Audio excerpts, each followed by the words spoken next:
It was just after sunrise when this whole mess began, and I'll be honest, I should have known something was brewing the second I stepped outside. The air was crisp dew still clinging to the grass, and my RV, my pride and joy, freshly painted deep blue with that coastline mural, was sitting in the driveway like a piece of art.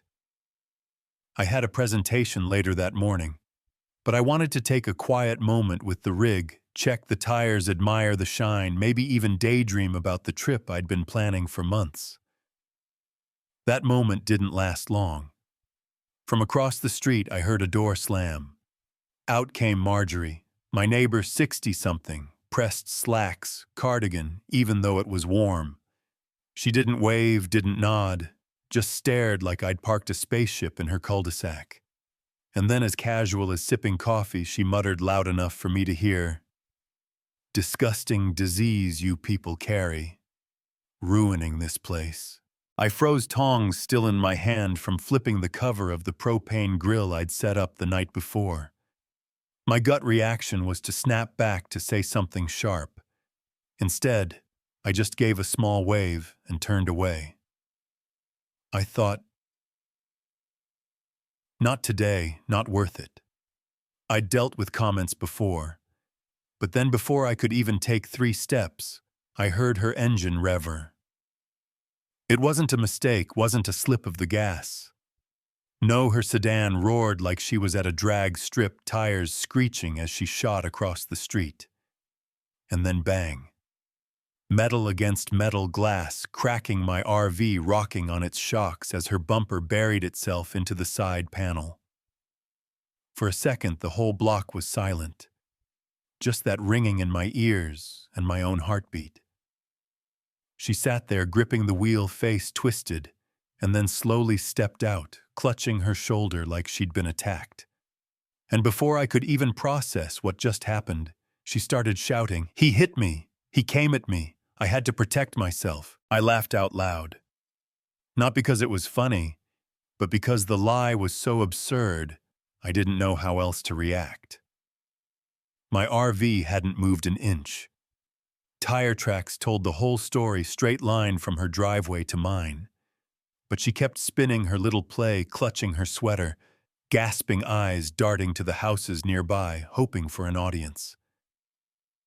That's when Mark, my neighbor 2 doors down, came out with his morning paper. He froze, saw the mess, and she immediately turned on him. "Mark, you saw it, right?" He lunged at me. I had to escape. She was trying to conscript him into her fantasy. Mark just shook his head, muttered something, and went back inside. I figured he didn't want trouble. Within minutes, the sirens showed up. Officer Daniels was the first on scene, young buzz-cut, chest puffed up like he'd been waiting for action all week. And the second he stepped out, I knew I was in for it. He didn't look at the skid marks, didn't glance at the RV damage. He went straight to Marjorie's hand, resting near his holster, like he was her personal guard dog. She put on a show worthy of daytime TV. He shoved me, he threatened me, "Look at my shoulder." She didn't even wince convincingly, but Daniels nodded like he'd just heard gospel. Then he turned to me, eyes sharp. "Sir, keep your hands where I can see them." I raised them, calm as I could. "Officer, I never touched her." She drove across the street into my RV. "Look, tire marks, angle of impact. It's all right there." He cut me off. Why would she lie? She's clearly shaken. That one stung.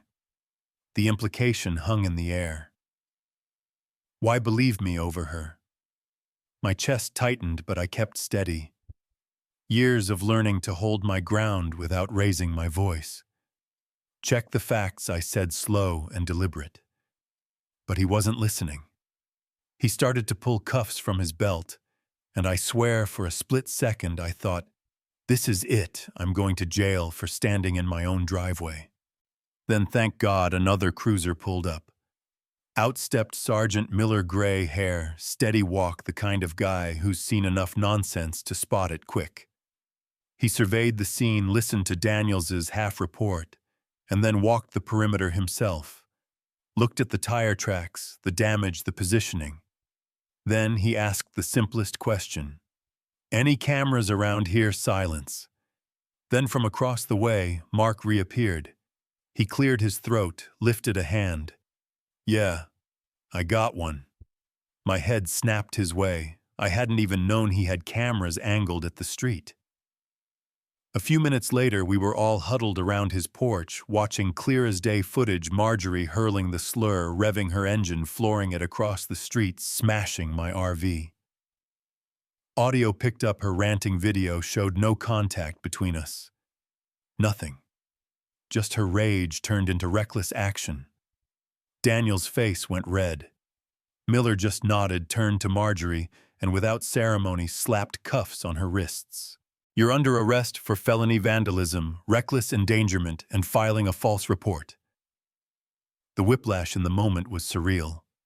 One second I was the suspect, the next she was being read her rights. Neighbors peeked out from windows, whispers spreading like wildfire. For the first time that morning, I let myself breathe. But it wasn't over. Not by a long shot. See, once the shock wore off, I called my brother Liam. He's a law student, sharp as they come, and he gave me a checklist, photos of everything, timestamps, copies of the footage, get a statement on record with Miller, not Daniels.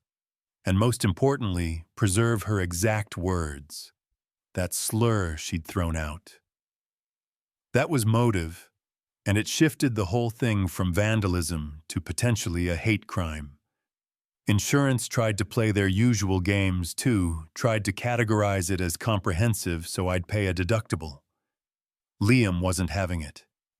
He pressed them until they admitted no, this was liability, full coverage, rental car included. And later, after we pushed, they even paid diminished value because no matter how well you repair an RV, the record follows it. Meanwhile, I filed for a restraining order. Judge granted it temporary, but enough to keep her and her son off my property. Didn't stop her boy from lurking, though. He drove by slow one night, rolling his window down just enough to mutter, "You'll regret this." I didn't take the bait. Just wrote it down, logged the time, called it in. Every step documented. At arraignment, the DA pushed hard. Bail set at 50 grand. She sat there looking smaller than I'd ever seen her, lips trembling, but still glaring at me like I'd ruined her life. And then came the community backlash, posts on the neighborhood forum, half-truths, coded insults, trying to spin it like I was the aggressor. Someone even dumped a dead squirrel on my porch. Disgusting, petty intimidation. I photographed it, bagged it, reported it. Then came the twist I didn't expect. Mark's wife Sarah pulled me aside one afternoon.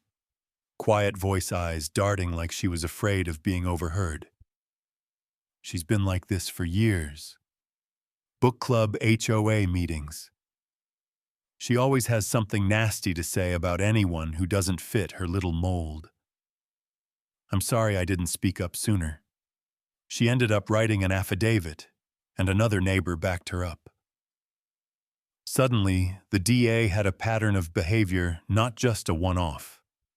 We were set for trial, hate crime enhancement on the table, but the DA offered a plea she'd admit to felony vandalism and filing a false report. Reckless endangerment would be dropped enhancement too. In return, restitution would be mandatory. I wrestled with it. Part of me wanted the full trial, the exposure, the vindication. But another part of me knew a plea meant certainty, closure, and less chance of retaliation dragging on. I chose the plea. Sentencing: 3 years, probation, suspended jail time, counseling, fines, and $32,450 in restitution. Civil suit added another 6 figures on top for diminished value, lost work hours, and emotional distress. A week later, a for sale sign went up in her yard. Couple months after that, she was gone. My RV was fixed, mural repainted to the last brushstroke. Mark and I started talking more about football, about neighborhood gossip, even about setting up a joint security system so none of us would be caught off guard again. And one morning, months later, I finally took that road trip. Just me, the open highway, the wanderer gliding smooth sun, hitting the paint like it was brand new. For the first time since that insane morning, I felt free again. Now people ask me, did justice really happen? Well, she paid, she moved, she can't hurt me again. But the scars on the RV on me, those are real. The truth is, without that one camera, I might have been the one in cuffs.